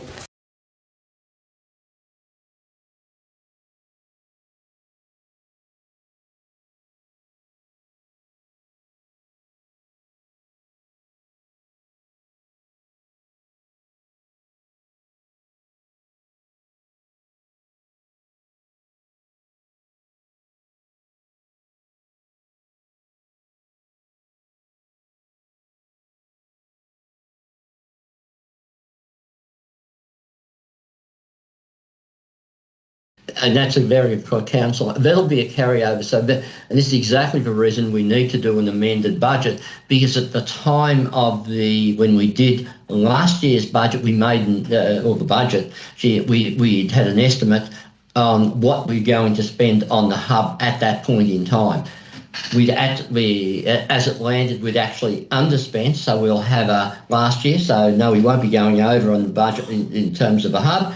It'll be a carry forward, and we'll have an amended budget that'll actually be a carry forward. I haven't got the exact figure, and we're still finalising what that number will be. That'll be circa around $500,000, but we'll be adding to that budget to form an amended budget, because it was money that when we prepared the budget, we estimated it would be spent in the prior year. It wasn't spent in the prior year, and it's now being spent in the current year. So this is where we do the budget at a point in time where we make an estimate of where that spend's going to be, and it's necessary, and it's a standard practice for councils to do a carry forward and then come up with an amended budget. So that'll need to be adjusted in probably, so we adjust it next month, but we're subject to finalising the prior year, but certainly by September.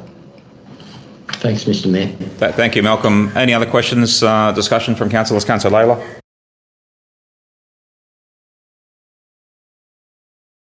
Should do, yes. I expect so, yes. Let's check what the budget allocation for that is, but we need to go through and review each of those budgets. I couldn't recall a budget allocation for Ivory Park off the top of my head, but we'll need to do that as part of a review. Part of that review we're actually having with the management team later this week.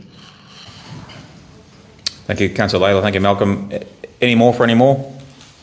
Somebody like to move that the financial report for the month of July be received and noted? Councillor Layla has moved. Councillor Iracook has seconded. All those in favour? Carried unanimously. All right, I propose a quick, very, very quick 3-minute adjournment, just for a quick leg stretch and comfort break, and then we'll resume and pick up from page 40, the Airport Services Report. So, 3-minute adjournment. We'll be back. All right, let's crack on. The meeting is resumed at the current time, which Leah will note. We'll move straight on to page 40, item 14.1, the Airport Services Report for July.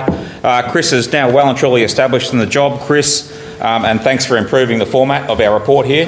Like a good pilot, a good and quick scan of the dials helps us, especially me. Simplifying things for me is great. So thanks for improving and simplifying the format there and the scan of the dials. In spite of what we thought was a slow winter, aircraft movements continue to be very strong. So hopefully that bodes well.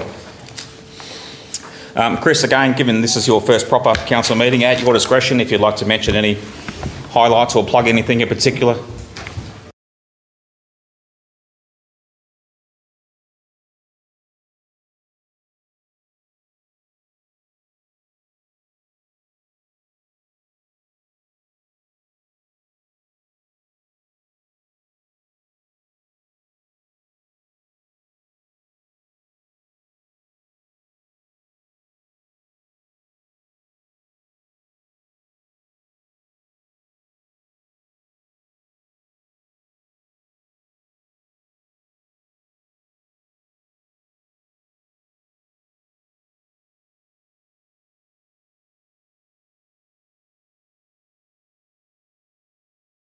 Probably blown out of alignment by our gale force winds and probably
Yes, thanks. It's critical for us as a council and me as a mayor to know what our advocacy priorities are, especially... We'll have answers early October.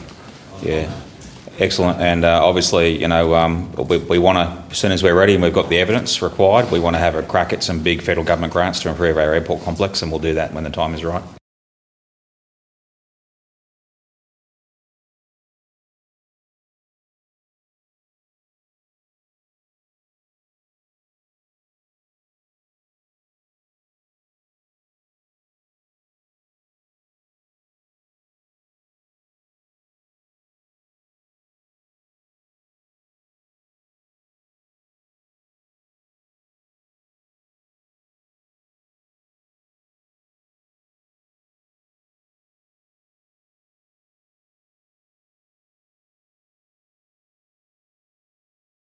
Yeah, thanks. That's definitely going to be our work in progress for the years ahead. And you're right, Bernie is currently the test case for passenger security screening thresholds. At the moment, the QantasLink Q400s are going in there and filling up to 70 packs or whatever they take.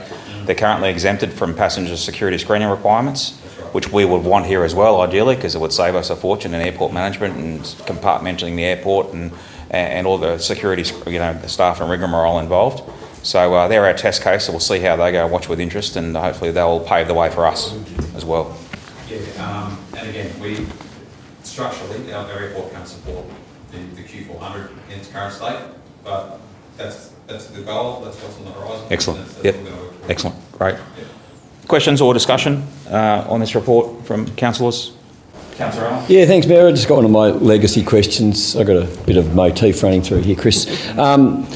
And it might be for you, or it might be for someone who's also on the airport board. One of our bugbears in the past for people who work in tourism, and especially with our golf tourism about to tee off, so that was a really bad pun, for the next year, is charter airlines that come in and out when the terminal's closed, and for those passengers that wish to use toilets that are locked, and some of them even hold on, or they urinate in the open space at the airport. And we've been looking at the possibility that there could be some toilet facility made available to them.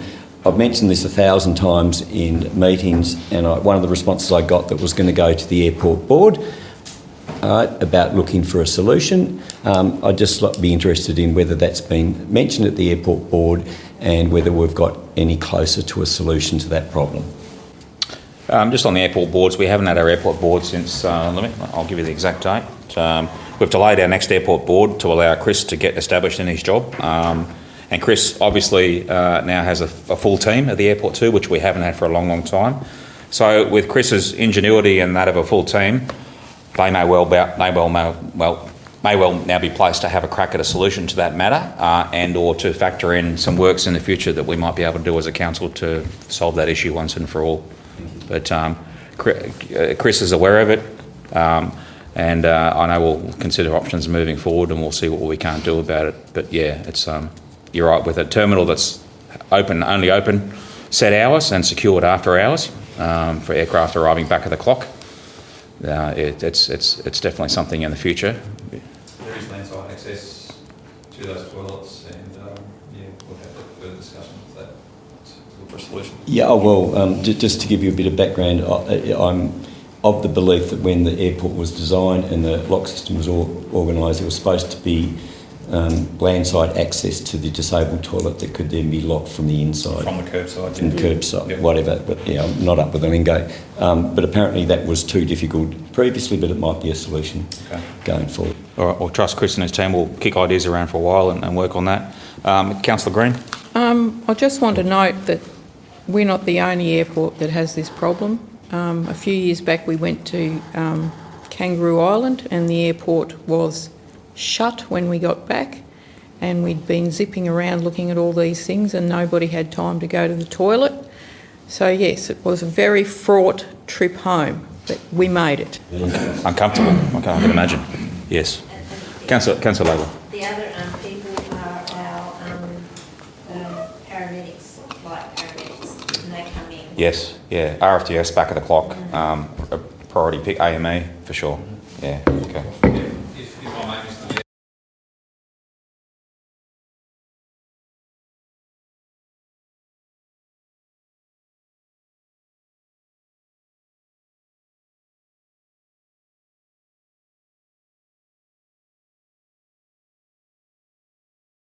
Councillor Allen, another question? Yeah, just on that Wi-Fi access, I'm just interested to know whether there's still a limitation on how long you could be on the Wi-Fi or whether it's unlimited, knowing that some passengers have to endure significant delays with cancelled flights and delayed flights.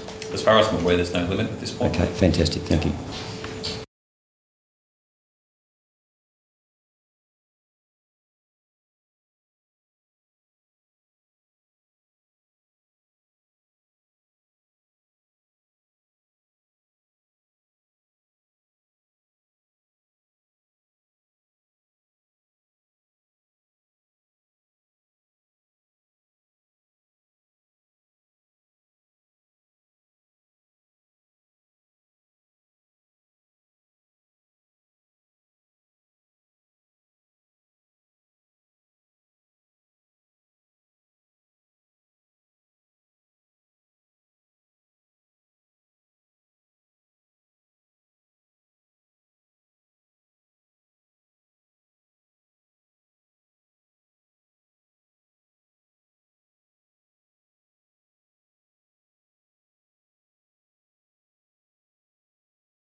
Councillor Boner, you're talking about passenger numbers, or you're talking about POB for charters, or the charges to collecting the money.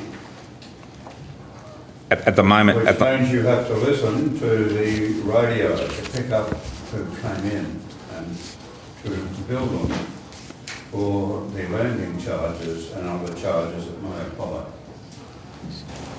An operational issue, but Chris, I'll let you answer that. Yeah, I'll take that on notice and make next meeting. Thank you. Was there any other questions or discussion on, if councillors are happy, would somebody like to move that the Airport Services report for July be received and noted? Councillor Ira Cook has moved. Councillor Healy has seconded. All those in favour? Carried unanimously. Over the page to item 15.1, workshops held. We've only had one workshop recently, this month on the 5th of August. Our first big workshop back after our winter recess. Most of the items discussed were pending business for tonight's, for decision for tonight's council meeting. GM's nothing else to add, nothing else you want to add? You weren't here with us when we held that, so it was Jeff actually. Jeff sitting in the chair. Any issues? Points? All right, our next workshop is scheduled for, Leah, just to remind us the date while we're on. First Tuesday of the month as always. And we're back to one Tuesday a month for workshops, hopefully, unless a big issue arises. Whereas we were running a couple of workshops or 3 workshops a month during the final preparation of our financial year's budget late last financial year. So, all right. Deputy Mayor has moved the council workshop report be received and noted. Councillor Laidler has seconded. All those in favour? Carried unanimously. Over the page to item 15.2, information report for July. First one for Brian. We'll quickly go through this section by section. On page 44 there, DA's issued under delegation, we can see. Nothing significant there. Service requests on page 45. Our typical monthly average for service requests is about 20. July was a quiet month with 12. Council team and the work staff did a great job of clearing those in the backlog because our backlog continues to reduce. On page 46, our backlog is now down to 8 older service requests. So, again, good work to the team there. Move on through the procurement reporting. Nothing there new of note on page 47. Into our crowd favourite, the actions list, starting on page 48. And Brian, the oldest at the top, most recent at the bottom of the actions listing. We moved on to the next page. 48, yeah. Oh, yes, got that. Good news in recent weeks regarding the Memorial Park. So, through you at Jess's discretion, if she'd like to give us a further update on that.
nearly time to celebrate.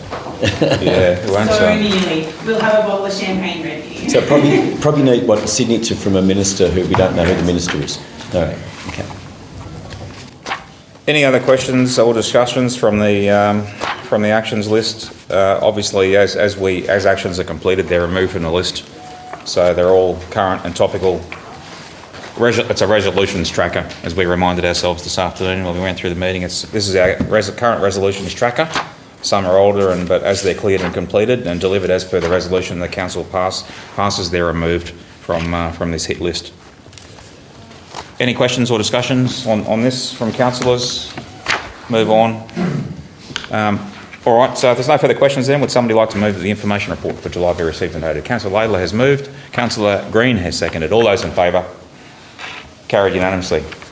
Right, item 15.3, election of councillors for the King Island Transport and Freight Group. Now, we have, as per the just passed terms of reference for this new Transport and Freight Group, the new terms of reference is attached at pages 62 to 65. We have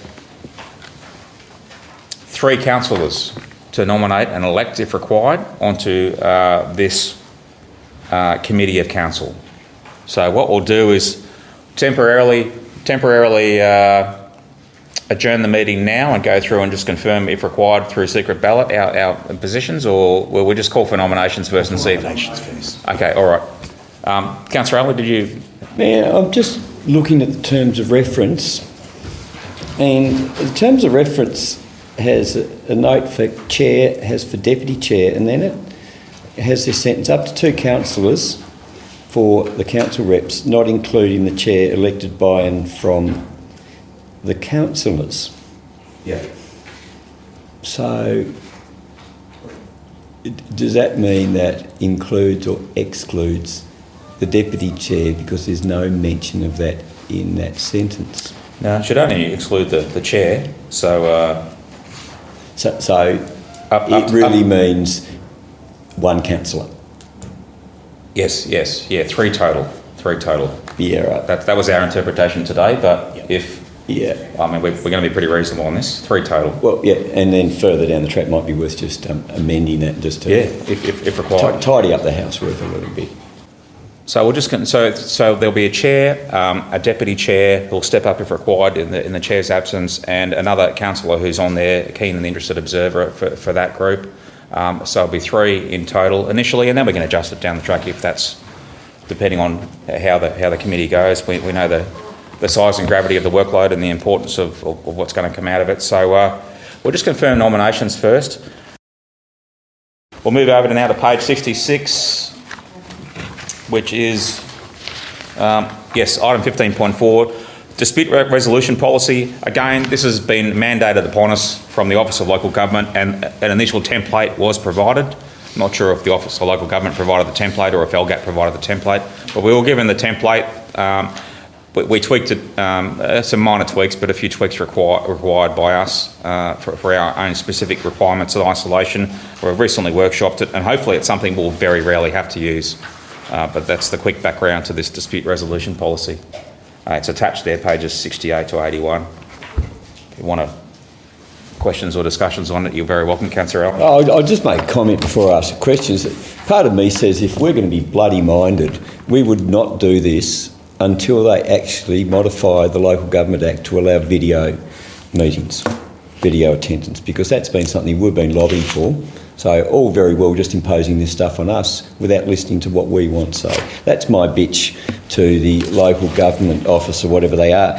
My question, and I couldn't find it, and please help me where it is I'm interested in what the time limitation is between the alleged incident and then when the complaint has to be lodged by. So it's basically how far back can they wind the clock back, where in the policy is it? On page 78, the dispute resolution form actually indicates it's within 2 months of the alleged behaviour.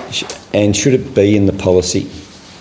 And should it be in the policy? As a safeguard for people pulling skeletons out of closets centuries ago.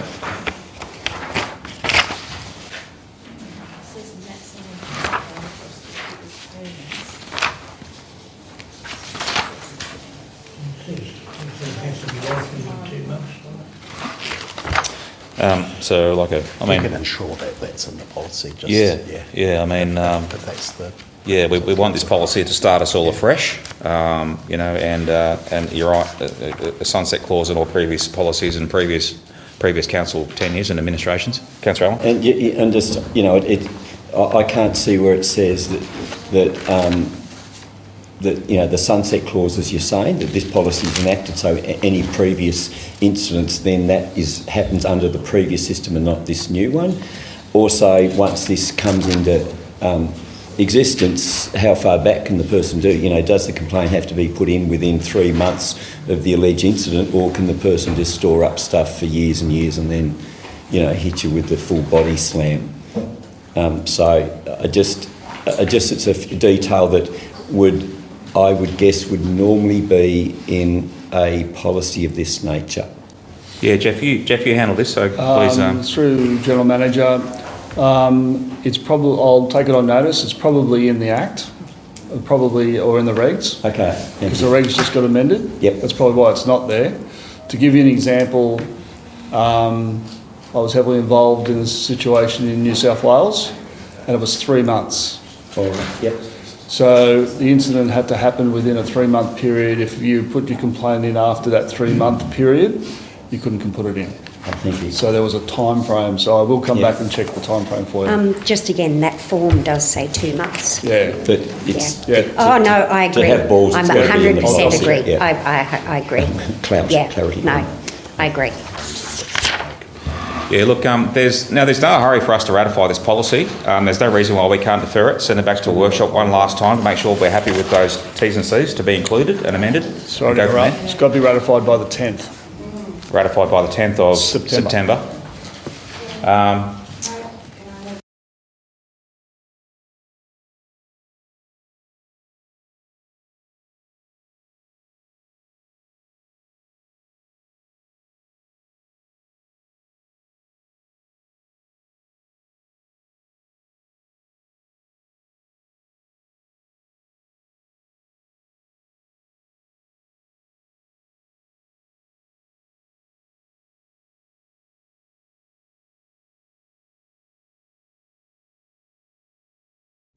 Yeah, I mean, if councillors are happy, I'm happy too. We haven't called for a mover nor a second yet, so we can amend that wording to our satisfaction, and then I'll then call for a mover nor a second, and we can crack on from there. But so we'll just get the wording right of the. But that's a good pickup actually. Credit where credit is due. That's a good pickup, and it's an important pickup. We don't want to be digging up the pet cemetery. Yeah, the dispute be lodged with the general manager within 2 months.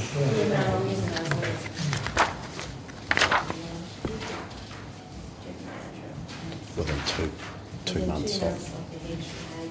Yeah. As per wherever that comes from.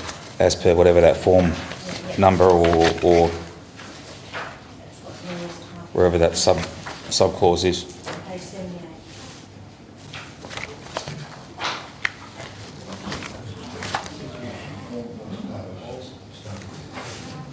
Does that form have a number out of interest? Do we need to give the form a number as part of a? Staff might have to be there too, wouldn't they? They'll read it something. Yeah, we might have to give the form a number or a designation of some sort. I'm thinking as well.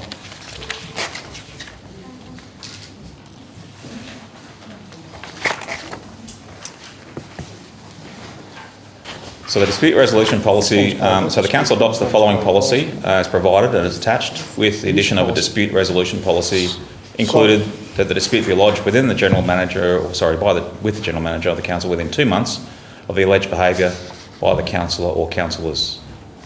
Does that form need to have a designation or a number or anything? Through you, Mayor. The dispute resolution form forms part of the policy. That's how I read it. Yeah, okay. So if it forms part of the policy, then it's clear in the policy that it's 2 months. Does everybody else? Councillors happy with that? If you want to make it clearer in the policy, but it does state in the policy, in that form, which is instructions, within 2 months. You'd have to complete the form anyway, won't you? Yeah, we still want to have it up front in the T's and C's though, just so it can't be confused. Because again, you know, a form like this could be, Yeah. you know. So therefore, I don't know if you need to change the resolution, because then it's just a typographic. Yeah, no, if it's just a quick amendment to include that up front in the appropriate term and condition that reflects that important condition that's on the form, then the council is happy with that. Happy to run with that. All right. Any more for any more on this then? Someone like to move that those amended words? Councillor Healy has moved. Seconder. Councillor Ira Cook has seconded. All those in favour? Carried unanimously. Over to, where are we now? Okay, yes, over to item 15.5, page 82. By way of quick background, we undertook a public consultation period, obviously, for our draft dog management policy because we knew there'd be plenty of robust feedback. And so far, we've conducted 2 workshops on it and given ourselves more time as a result of that. We did receive extensive and robust feedback, public feedback, which we appreciate. We thank those that responded to us. As a result of that feedback, we took additional time to develop and improve this policy, and we examined some concessions that we as the council could offer to meet some of those issues and concerns that were raised. We think we've done that, and sentiment and consensus coming out of last week's workshop was quite good on that front. So the draft, what we hope may be the final policy, is attached there, pages 84 to 110. Is anyone have anything additional? Any questions or discussions related to this final, what we hope will be the final amendment? Councillor Ira Cook.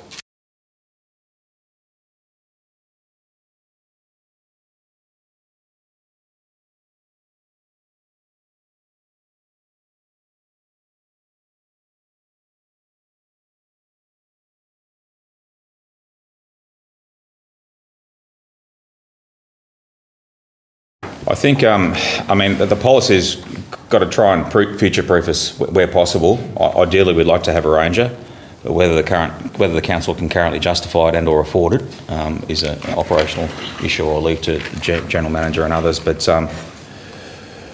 you know, the policy shouldn't have to obligate us to employ someone. We do that if we have the resources available and we have the priority for that position to be filled.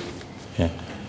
Yeah, through you, Mayor Blackie. I think one of the things we could do is, as part of that monitoring process, look at how many call-outs we're getting, and if there is a need, we'll certainly come back and look at putting something in through the next annual plan process. But for now, I think we just monitor and see how it goes.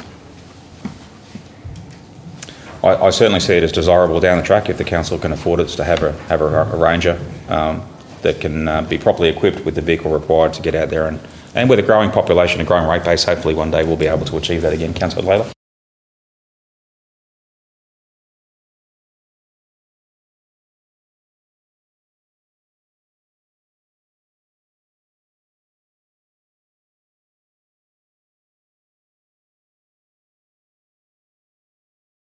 And yes, this is a challenge for us, obviously, implementing new policy.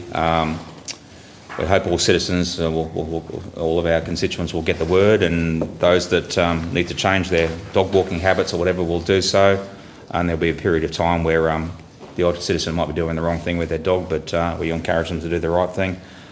So without a ranger, yes, it is challenging for us to enforce, but first and foremost we'll call upon the better angels of all of our constituents to familiarise themselves with this and do the right thing by us, knowing that we've leant forward and given some good concessions, especially in Grassy, and we'll go from there. If the policy succeeds, great. If not, like all of our policies, something fails or we don't like it, in a period of time when we've got sufficient evidence, we'll look to revise it or amend it.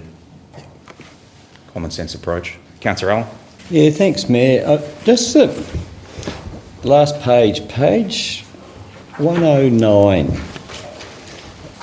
And just in the interest of making sure there's no ambiguity, Last paragraph, there's a sentence that says dog owners are asked to be aware of shorebirds and marine bird nesting areas around the coast, including those beaches outside the reserves.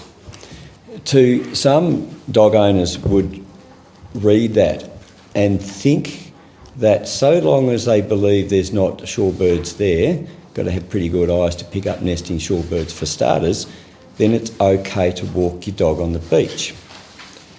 I suggest we replace it, knowing, being aware of NRE, the Parks and Wildlife and NRE policy on those areas, because that's pretty much what our coast is managed by. That something like this, then in the absence of signage, it's to be assumed dogs are prohibited on our coastal areas. Because that, in my belief, is consistent with how Parks NRE manage their coastal land on King Island. Through the GM, I think we'll have to go to Robin on this. So the reason for that there is we have actually consulted with Parks and Wildlife. There is nothing to actually prohibit you. So legislation only covers reserved lands or allocated public land. So if it's not allocated public land, it doesn't fall under that legislation, so you can take the dog on there. All we're saying is if you do, you should be just aware of the shorebirds. The allocated land or the reserve land is actually the responsibility of Parks and Wildlife, and so we can't make any comment on that or put any ruling on that. That is completely up to Parks and Wildlife to enforce. So Parks and Wildlife are quite aware of this statement in there and are happy with it. Okay. Fascinating. Yeah, and probably leads on to Mayor for my second question. Just looking at the map of Narracoopa, where the off-lead area is that area there on the beach. Yeah, don't stare me down, I'm going to ask it anyway. Page 104, right. yeah. Yeah, page 104, Narracoopa Fringe. And it's probably on the similar line of when I questioned about British Admiral Beach. Do we actually have the authority to allow that?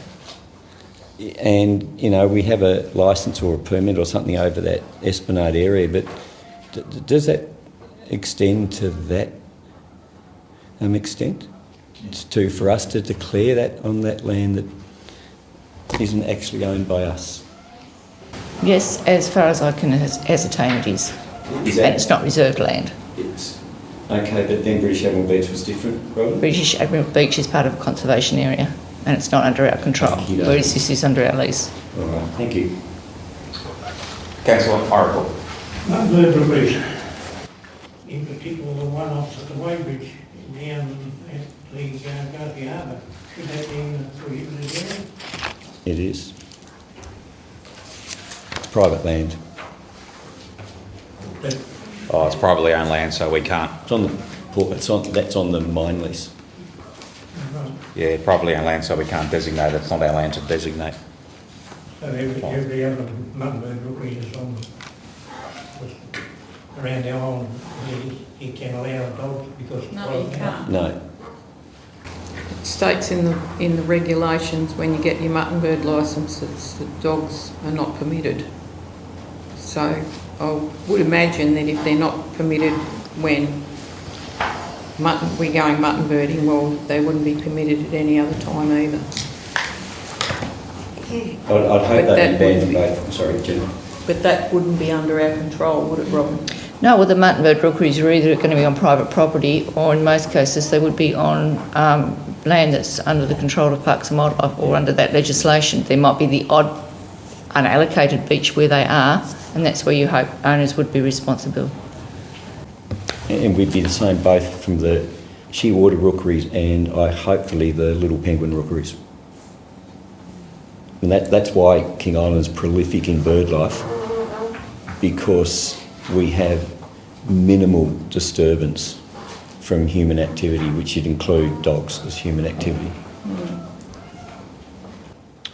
All right, mindful of all that discussion, any more for any more?